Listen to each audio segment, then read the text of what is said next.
Ande kubalandi ya masolo ya MLC balandi ya CCTV topesi bino mbote na ndenge bozuli bakuya kolanda biso mokona lelo tozana semo pona kokuta na bino comme d'habitude chaque jeudi na 21h30 na CCTV pour kubeta bino masolo ya Jean-Pierre Bemba masolo ezoleka na Congo démocratique dans nzela ya ba cadre ya mouvement de libération du Congo to ya makabango pour bapesa makanisi na bango lelo tozana semo ya kuyamba moko na ba porte-parole ya mouvement de libération du Congo secrétaire national Atali Bongo Maïba Nzenga plutôt jeunesse okati ya lisanga ya mouvement de libération du Congo moko na baye tango to yambaka pour benga biso bozala édifier makanisi na ye na ba analyse na ye ezali bongo mona mboka Jean-Jacques Mamba oyo to sepe ko ya mokona na Jean-Jacques Mbote ndeko Jean-Jacques Mamba na outil déjà kotalisa ye casquette pesa moi ebele oyo je intéressé biso na mingi zawana ye pesa li mukambi ya CCTV pe Radio Liberté ya Sika oyo azoka kamba ndako oyo boyebi ya sango munene ndako ya télévision ndako ya radio pour la Congo démocratique kasi lelo to yambie mingi pour la casquette ya mouvement de libération du Congo masolo MLC za pour MLC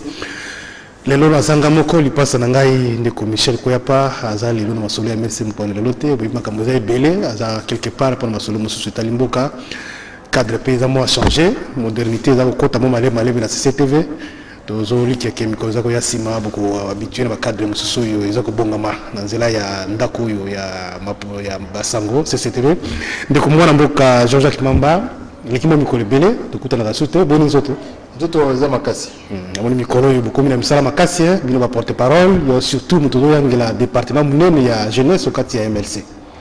Oui, musala ezali yobi musala ezalaka makasi komboka ya malamte donc voilà musala za makasi to telemika pona kosala musala bato basopinga biso mingi bazoloba mais kuna okati ya MLC boni ba jeune bazolo banini surtout na situation mboka comme mikolo situation comme MLC comme le MLC comme le Jean-Pierre Bemba mokonzi ya ba jeune bazolo banini bon toi la kanda moni likambo ndenge salameli to comprendre que monsieur Kabila za na posa kotika mboko te bon apesi biso dauphin bisoté à PCFCC Dauphin, mais après cadeau naïe à Souka ya République, donc héritage à Tigeli République et Zaline de Kouana Dauphin, au Tobengi Chadar.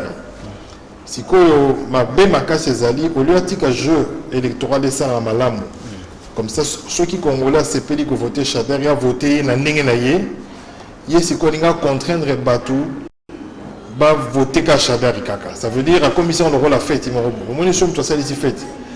C'est quoi ça la invitation là ah bien liwosoya teye liwosote wana bopesa wana c'est-à-dire ba termine la porte il y a processus électoral Kabila ache batunela bazo filtrer bon otolingi te tout comme ça c'est quoi comme ça on aura la fête mon robot alors topesi mboko 17 ans a bebisiam au lieu que la biso ata héritage moko malonga malgré tonga to gagner kaka akoti kata obemina ko mutu moko aza quand même sérieux tellement ça la kanda ndenge to boya ça la troisième mandat à la PCB sur le mutu moko aza sanctionné ndeko Chabert il a coupé les termes quand même koko za la chef de l'état zali chef de l'état bisonyoso likambo interne les awanate aza président de la République donc acte nyonso ko poser azo poser pour na ba congolais azo poser en tant que président ya PPRD azo poser acte comme congolais président ba congolais ya solo to kolobela ngona kati ya masolo ya MLC mkona lelo kotala évolution ya processus électoral lelo na Congo démocratique est-ce que espoir ezali peza ki mapona mikosalema climat ekozala ndenge nini suite ya mapona mikozala ndenge na Congo démocratique peut kolobela tali bongo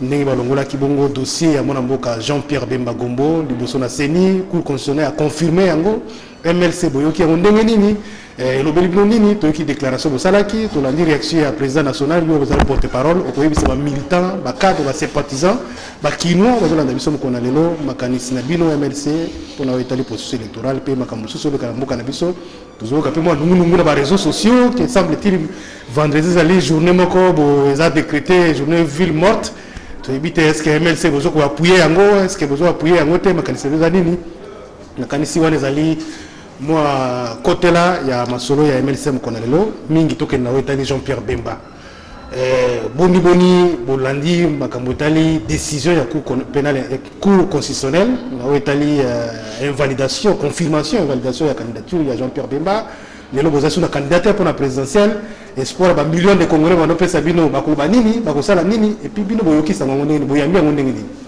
eza mawa makasi parce que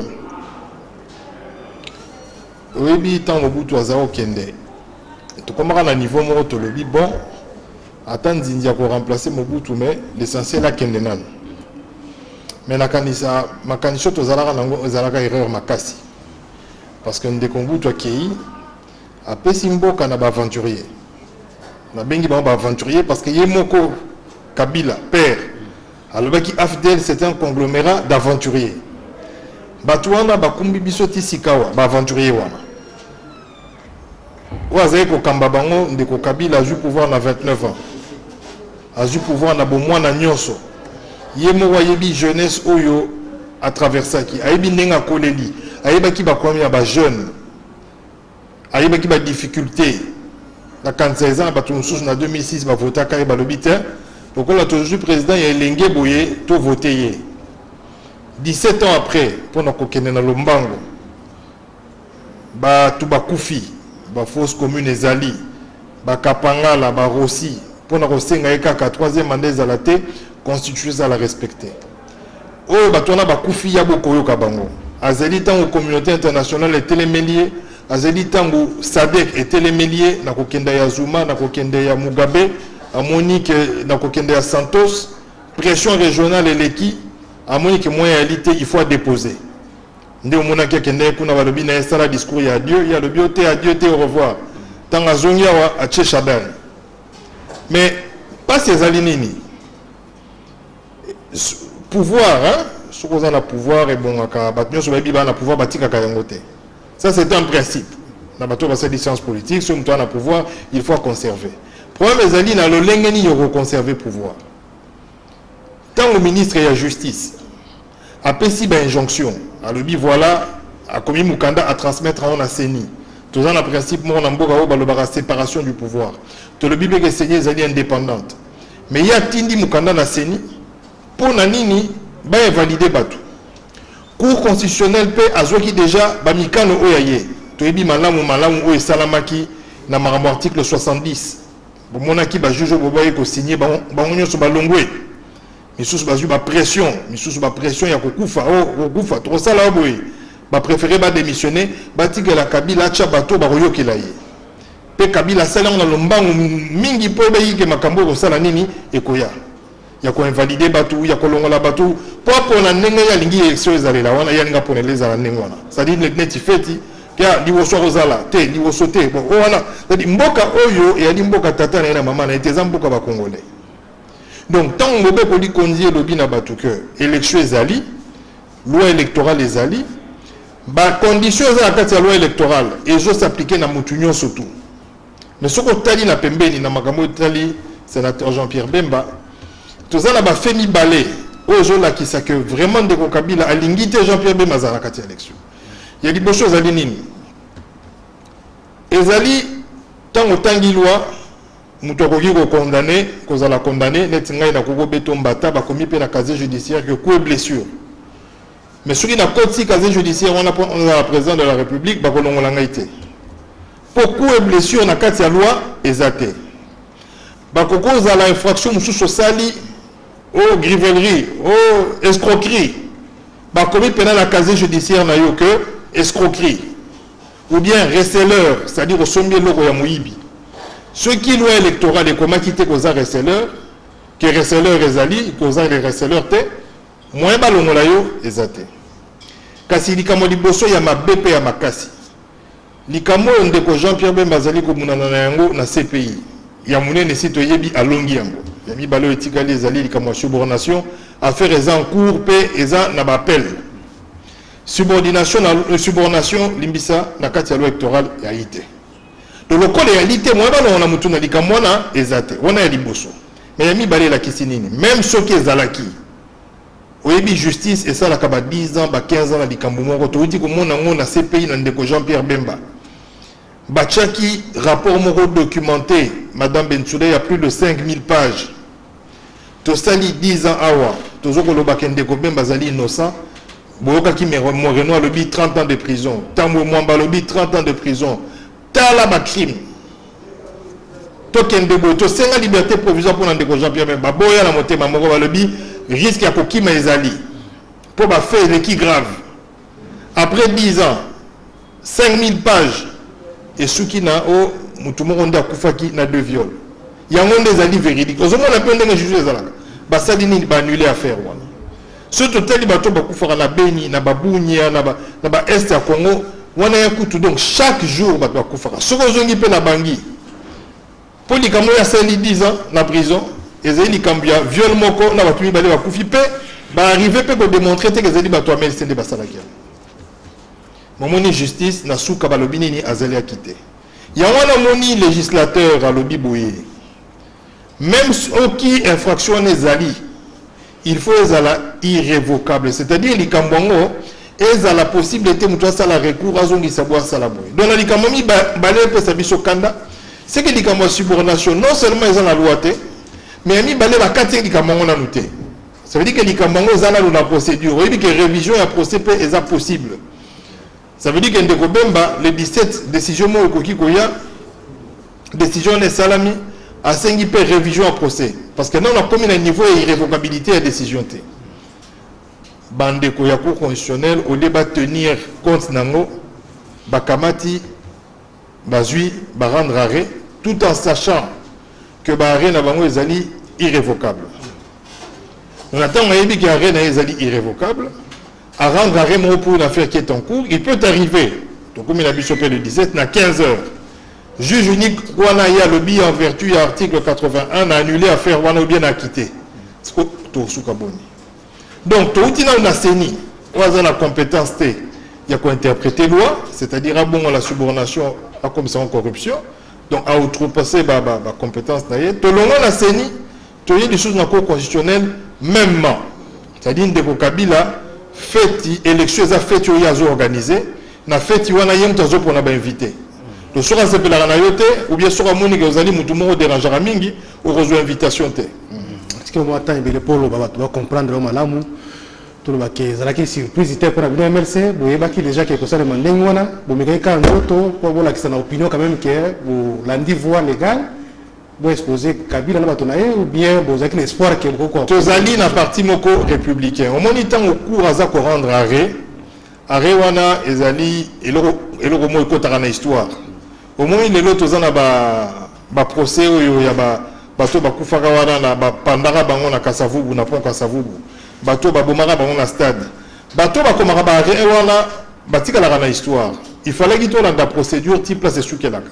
Pour topé sa prétexte T, na monguna le voilà, vous avez des fauteurs de troubles, vous dites que l'on a loi vous avez la possibilité de recours au salaire qui a monté pour l'année. Tant que ça y recours, vous montrez bien que na 4 cours constitutionnels, na pas principe il y a droit même si on a zali juriste T, ceux qui va partir zali mi balé aux zali ko fundana, le roi tozagi na partie moro seni, toza na partie moujou conseil ya Ndeko Jean-Pierre Bemba ou conseil ya MLC. Avocat va s'échanger à la pièce. C'est-à-dire pour vous dans un combat équitable. Avant que vous plaider, vous représentez un élément où on a un élément. Mais bon, on a qui est en bandi plaidoirie, Seigneur bandi obimisa ba élément yasika. Basengi va rejeter ba élément. C'est un principe de droit et ça dit même dans la loi organique et constitutionnelle. La partie moko est récusé ba élément où azali n'a connaissance. Il fallait qu'il juge à tenir compte na yangote. Mais mon ami tant ça la prononcer naie azonga li ba élément oyo et senga maki na rejet. Pourquoi ndenge doza ko loba ezali comme na ba injonction. Donc effectivement likambo ezali ndenge wana et pesinkanda ba démarche moucho ezali ko sala mapona Ndeko Jean-Pierre Bemba akoka ko contacter ou akoka ko même dossier na ba instance ou ezali international notamment na ba cour africaine dont on voyait ba place suite nango et rosalela. Donc contre ma détail wana on a cours africaine wana tout ça peut-être bandeko juriste na ba émission monsieur Zakoya Sima mais siko eloko no koyebisa bandeko ya ba population bazolanda bino ezala bandeko na bino opposition surtout na moi commentaire na o etali intervention ya président national na bino mon ki ninga intervenir na ba médias internationaux alobi population azana droit ya ko revendiquer ba droit na ye qui a désespéré, une procédure interne, état super possibilité, mais à nouveau il y a l'Union africaine, possibilité d'ali, à lobby Kabila, ou tu peux que le Bélangoa, oui, pour adversaire politique, tu peux pas opposition à aucune élection, apparemment, quand vous avez opposition, peut-être besoin minimiser, éviter de penser à bino. Tongi to le babouye, au moni polémique et koki kokotate na moment où. Likamo toujours où est là wa ezali likamo ndeko Jean-Pierre Bemba te TOP ya Moïse Katumbi te TOP ya Félix Tshisekedi te to Matungulu to Fayulu. Toujours le babouye que les Congolais en général ceux qui ndeko Chader a commis président de la République bako pardonner opposition te et gozala likama ya munene parce que bako accuser biso ya kozala bato ba créer boulevard par manque d'organisation, de cohésion et de vision pour Ndeko Chadari akoma na ebonga wana. Lingi ko la kisaboui. Ndeko Félix Tshisekedi na UDPS ezali parti ya makasi. To e bien ngopé malamu kezali parti ya makasi parce que mutu o initia parti wana azalaki papa moko intègre, papa moko azaki na abnégation, mutu moko azalaki très strict et azalaki ko changer pamba te, ça veut dire que soka lobi na yo non wana nenga loba na wanti akufa atikala kaka na non wana pepe à son âme. Et puis ba implanter parti wana partout. Donc c'est un grand parti. Monsieur Félix Tshisekedi azali petit adversaire ce qui mukete.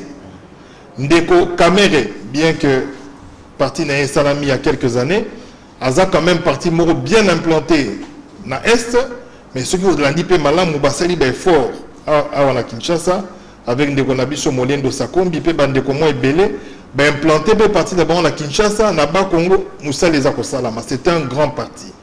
Ce n'est pas ça le problème. Le problème, c'est dit tout ça la lecture électorale Yambo Kanabiso banda 2006 tilelo. Mais pour nous ça, on a beaucoup c'est au joie makambu ya 2011. Ndeko Tshisekedi wa Mulumba. Azalaki na popularité au Sengelaki. Pe a gagné qui élection.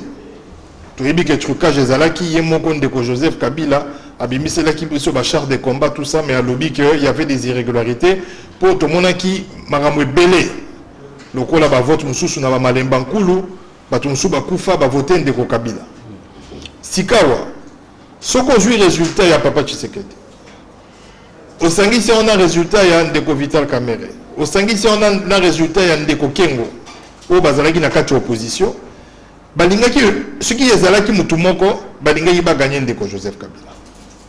C'est partant de cette expérience là ndeto lobi non et loko Kabila zo luka lelo ezako ka l'opposition parce que biso na mutu bandi ba discussion te ya koloba que na ya roza la candidat commun ya opposition mais pour tout ça la ba discussion wana pour na Kabila kabola biso a invalidé injustement batu mususu pour épée ça va faire yo zo koloba bande comme ça baza koloba to banda ba discussion pour to yo kalate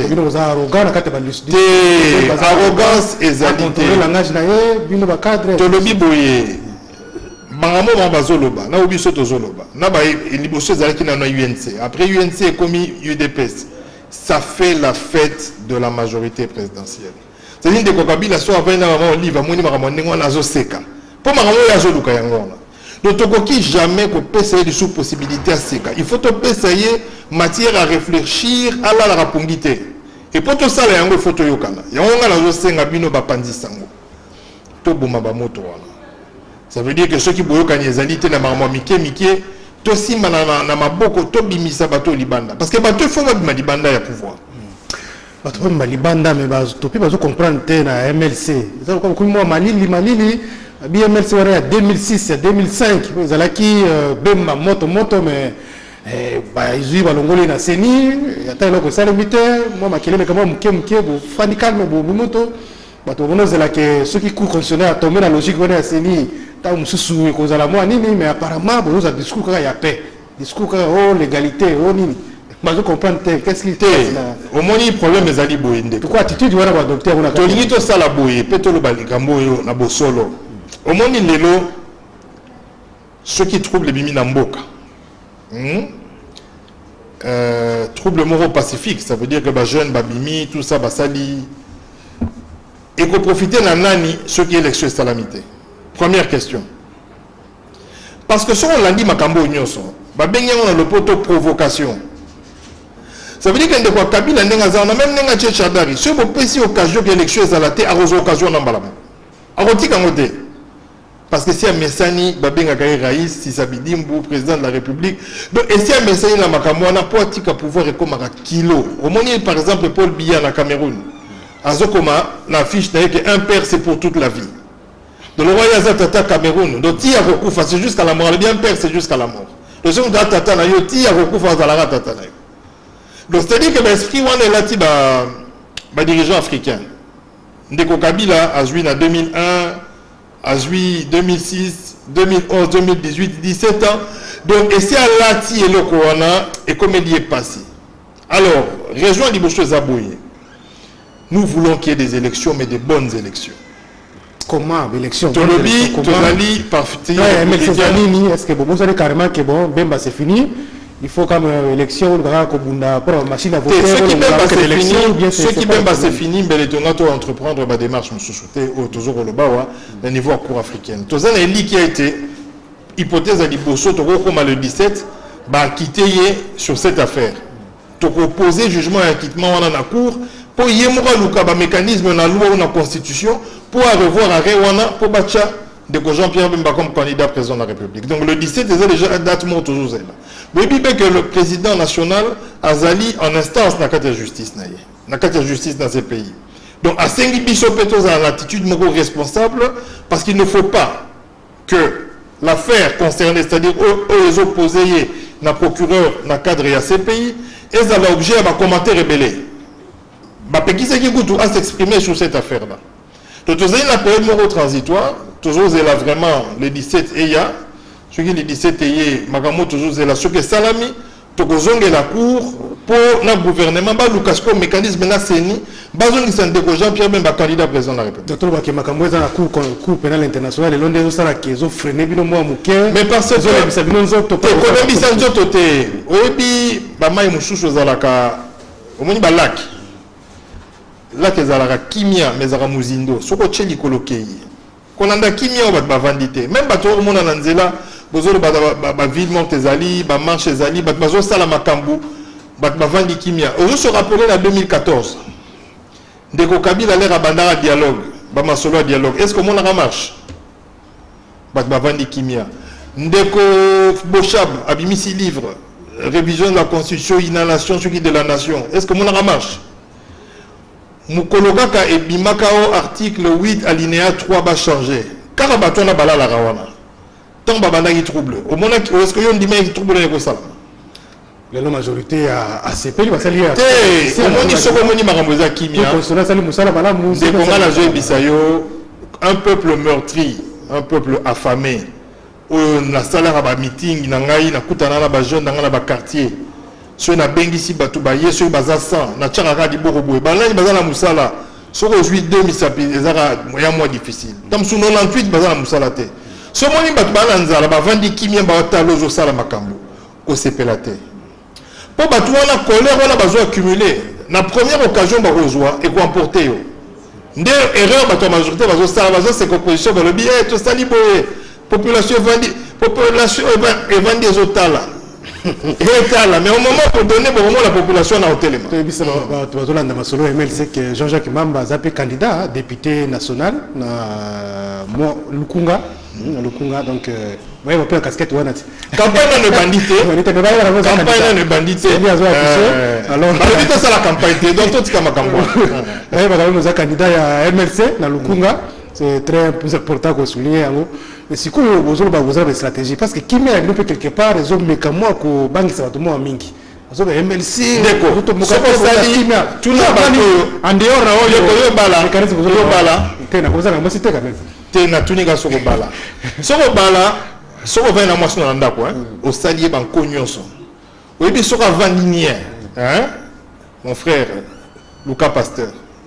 C'est-à-dire on s'en va ma belle mais moi c'est vandi gazota la yo azo silicaté Lucas Pasteur. Pourquoi pour moi butu? C'est-à-dire on l'a libre par le temps on l'a libre les razo ya abomio. To moni baka wana belé. To profiter na kimia ba congolais te po bazo mona bazo yoka bazo tala. Et la question c'est que ce batali ba vandi ba lobie le roté yo sepelo ça lango fait. Non. Pour souka makambo ezali. Est-ce que ndeko Kabila ibinenge yosuka?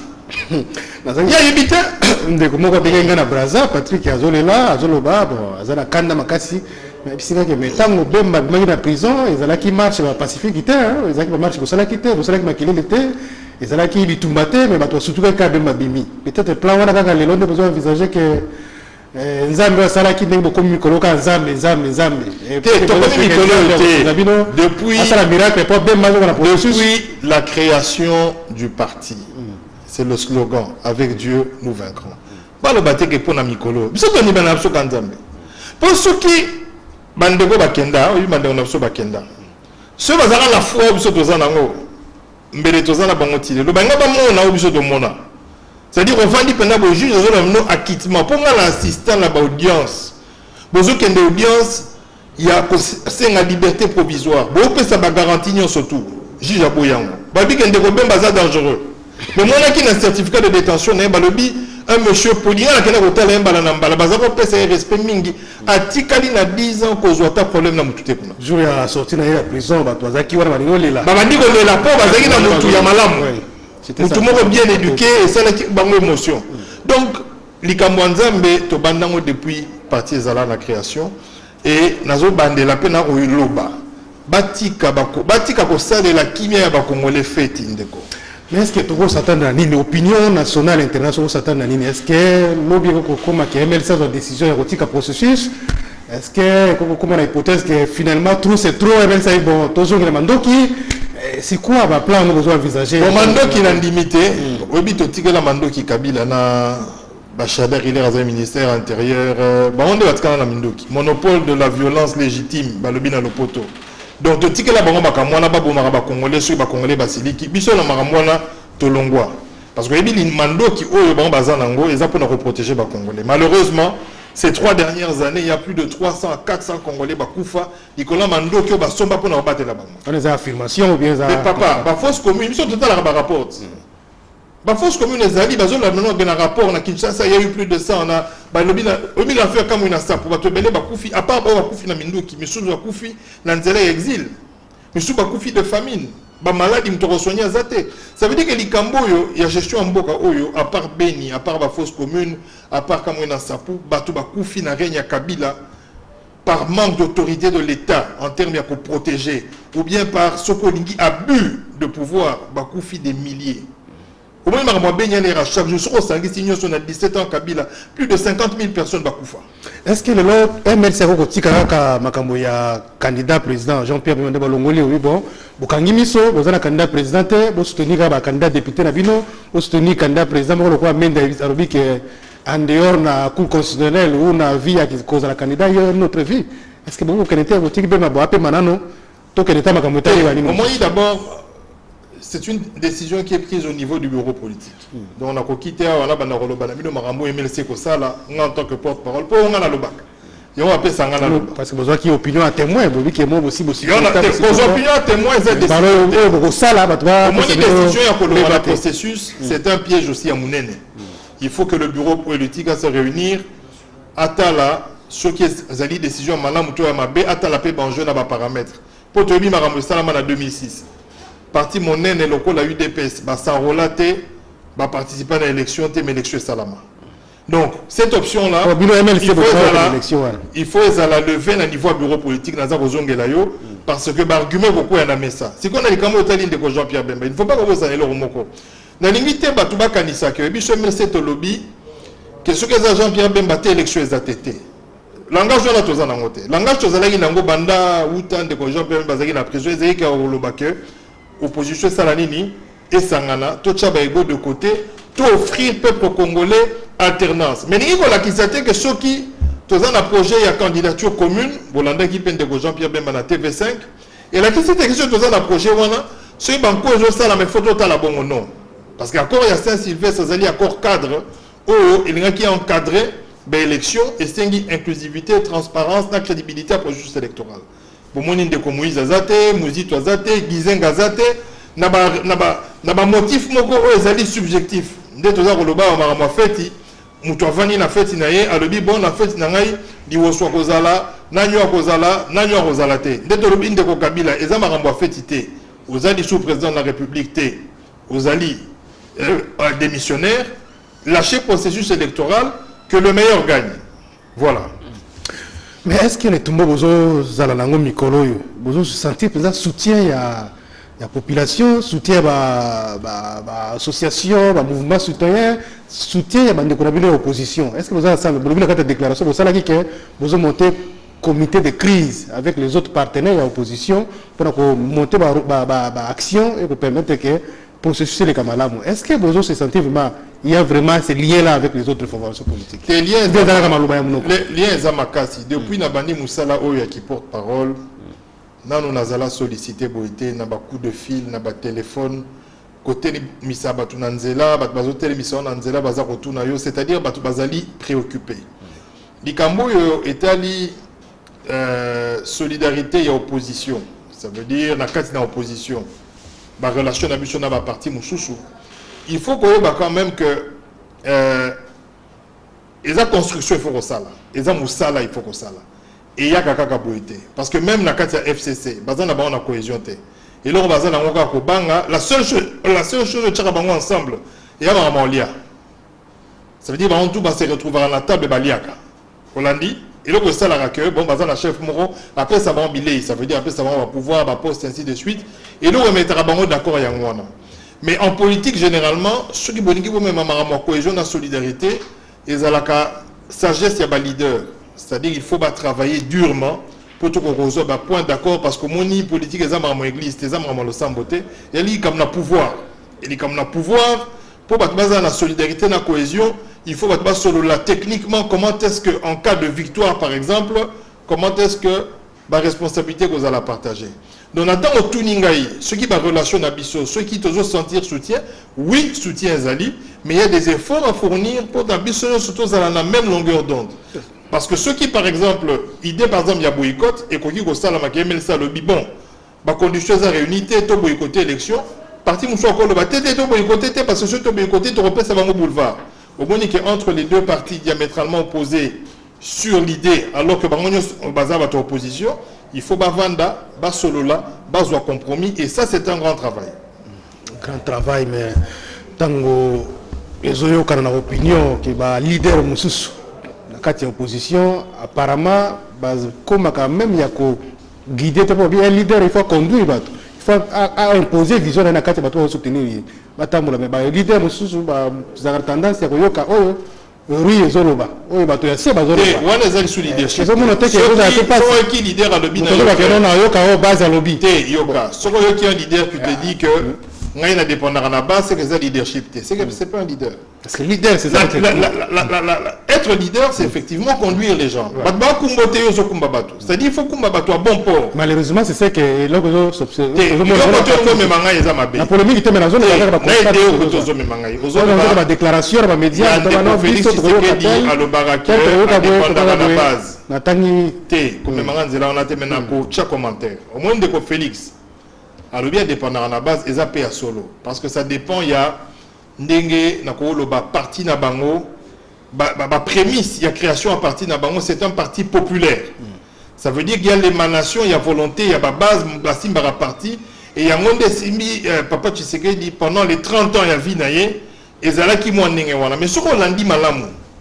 L'air Tshisekedi a zé ko barré Mobutu Ebisi comme premier ministre a barré garant de la nation a barré même base des ko sutuka base tim des ko tindaye yem to kumba bango les comme premier ministre a bien rosa premier ministre c'est lui qui a amené là-bas habité na comme premier ministre et belé ba kima pour na makamona parce que ya za ko kumba bango na nzela malamu le bité celui na ndimi qui premier ministre na za la ministère de défense na za la finance na za la ninité to ko kamba mboko te alors ya ngwana na boyi ba o ba dingaki te ba kimie ba kotie pas Mobutu. Ça veut dire qu'il y a des leaders. Il y a des gens qui conduire à bon port, à boire qui se compromettre. Donc, Félix Tshisekedi n'a que base, n'a base difficile, mais il lui appartient à lui, ce qui décision mogo est zouami ou compromis mogo est zouami, il a dirigé base. Ndenge papa n'a pas fait ça. Si ko apport nini oyo MLC ko za na circonstance za ngo lelo, a suppose même que Bemba a définitivement écarté.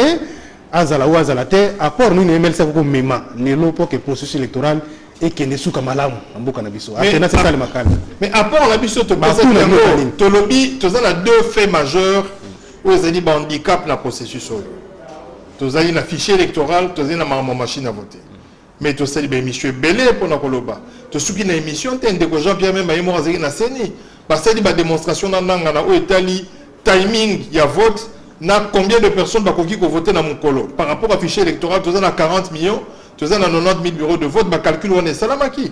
Na Italie, bateau bazangi ba empreinte. Tu poses un problème on a tina seni. Bazol banabi so ba afficher ba liste. Mais quoi afficher ba liste? Est-ce qu'on résout le problème? Il y a bateau bazang ba empreinte, ça ne résout pas ce problème-là. Afficher une liste, ça veut dire yo qui kota la seule comme nous ali point barre.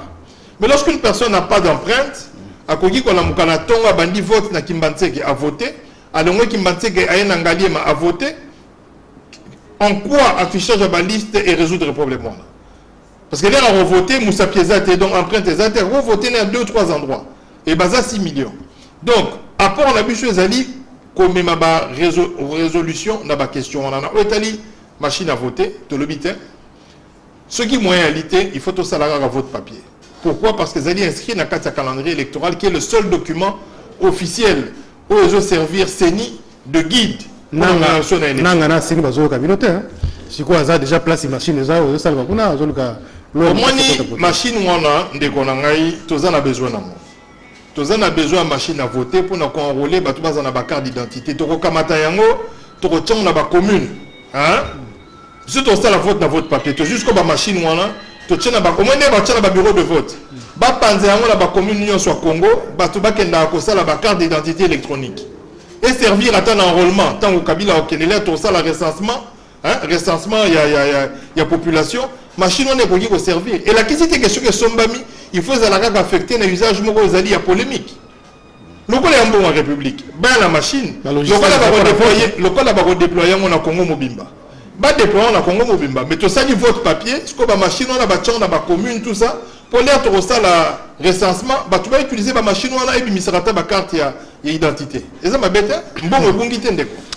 tozo kuma na suka ya masolo ya MLC ya mkona Londres ko Jean-Jacques Mamba naza ko rappeler pour mandeko zolanda biso na radio ozali porte-parole ya MLC ozali secrétaire national tali département ya jeunesse okati ya MLC toyoki ezotamo na ba réseaux sociaux vendredi journée ville morte na Kinshasa peut-être na ba ville mususu toki ba mouvement soutien bazawana toyoka ba acteurs politiques bazo soutenir action wana est-ce que MLC vous avez appuyé journée ville morte.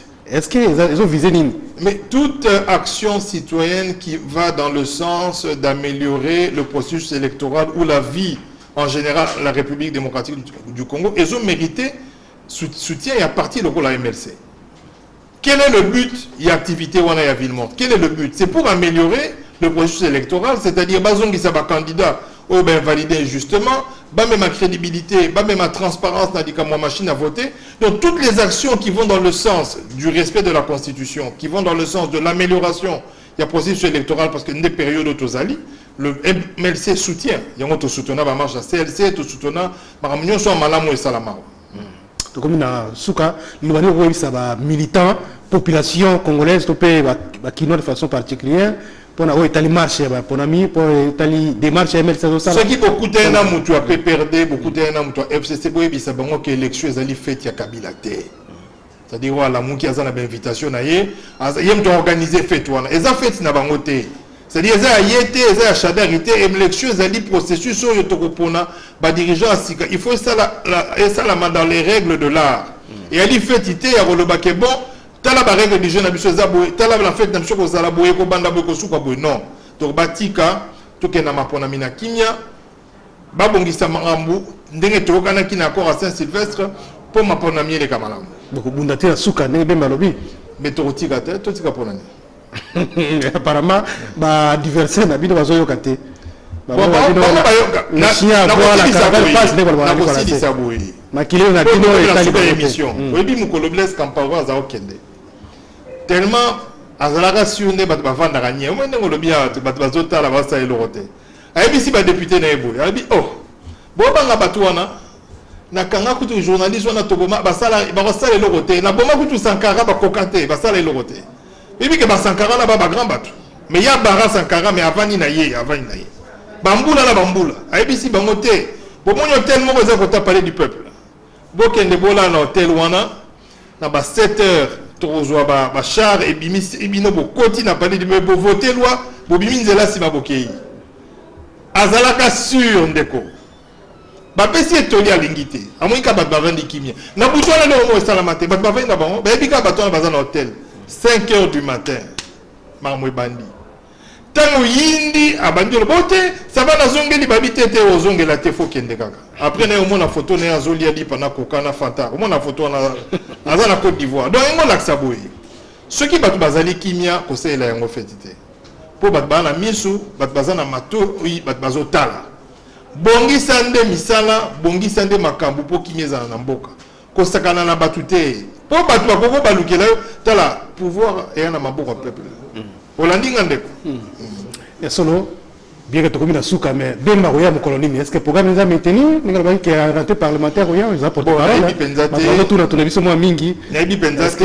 makambo ya cour constitutionnel kolembisa ye koretarde mwa voyage na ye aza na agenda na ye te donc moyen nayebisa mokolo akoya eza te mais omoni koya na ye toko alalaki na kiti donc il faut mpena bacondition ezala réuni tobeleli mpe bandeko wana batika azonga kimia vanda kimia esi basali mpe mabe mingi atala bango kaka boye so toko azonga batika vanda kimia aya na mboka na ye abunda na biso ok lobi vendredi bamilitant ya MLC bakinois bakongole bafanda na ndako po MLC ya te bo tokokanga mpe chaîne mais nga na waya te chaîne il faut esala po topesa français mais ngala koya te lobi ngala koya te o se pe bandeko na yo ba base ba fana na ndako te na sengi ba nous soutenons journée voilà et fait ni ko zo message na ndeko na ngai au moins il est comme ville morte ezali na kati ya constitution il y a les droits toujours soutenir toutes les initiatives où ils ont une naissance il y a quoi améliorer le processus électoral na beaucoup c'est ambo matoni ndeko Jean-Jacques Mamba na remercie ndeko merci bandeko balandi ya masolo ya MLC to yamba ki Jean-Jacques Mamba azali moko na porte-parole ya MLC secrétaire national tali jeunesse ukati ya MLC azali pe mukambi ya CCTV na Ralik matondi na bipa biso landaki biso zala na na radio Liberté chaque vendredi na 20h30 rediffusion masolo ya MLC za bongo dimanche na 9h50 na CCTV bokolanda pe biso na nzela internet soki makoki mona na nzela ya poto botika malamu matondi na équipe technique na réalisation ya Doudou Montiri caméra ya ndeko Bruno Nzinga Aleka Bongo bazaki wana nde tokutani mbala sima pona masolo ya MLC.